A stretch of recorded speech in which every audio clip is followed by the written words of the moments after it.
আপনাদেরকে আমি প্রতিশ্রুতি দিচ্ছি, ওয়াদা দিচ্ছি, আগেও দিয়েছি, আমি আপনাদের উন্নয়নের জন্য কাজ করতে এসেছি যতক্ষণ আমার নাকের ডগায় দম থাকবে। এটা ভালো করে স্মরণ রাখেন, এই কথাটা ভালো করে স্মরণ রাখবেন। আমি মোহাম্মদুল্লাহ মামুনুল হক সাহেবের ঘনিষ্ঠ বন্ধু।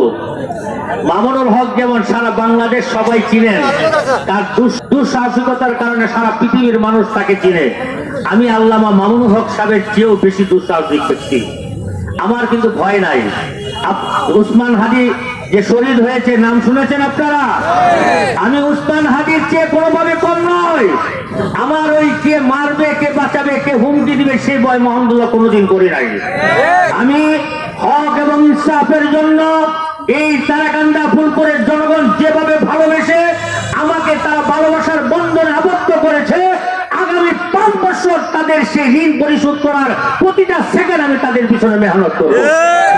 আপনারা আমার দলের লোকদেরকে অনুরোধ করে বলবো, বিভিন্ন লোকজন এখনই আপনাদের বিরুদ্ধে বিভিন্ন রকমের কুৎসা রটানো, ষড়যন্ত্র করার চেষ্টা করতেছে। আমি একটা কথাই বলেছি, কামা তাদিনো সুদানো, যেমনটা করবা তেমনটাই পাইবা, এর চেয়ে ভালো কিছু পাবা না। আপনারা আমার জন্য দোয়া করবেন, আমাদের সবার জন্য দোয়া করবেন। যারা নিজেরা বিনা স্বার্থে লম্বা সময় আপনাদেরকে সার্ভিস দিচ্ছেন, খেটে যাচ্ছেন, আপনাদের উন্নয়নের জন্য মেহনত করতেছেন, তাদের জন্য দোয়া করবেন।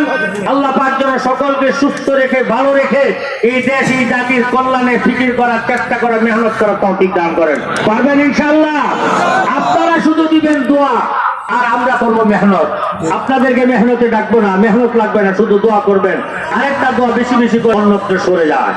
আমাদের দুশ্মনরা যেন দুশ্মনী কোনো ক্ষতি করতে না পারে, আমাদের হিংসুকরা যেন হিংসা করে আমাদের কোনো ক্ষতি করতে না পারে, এই দোয়াটা সবসময় করবেন।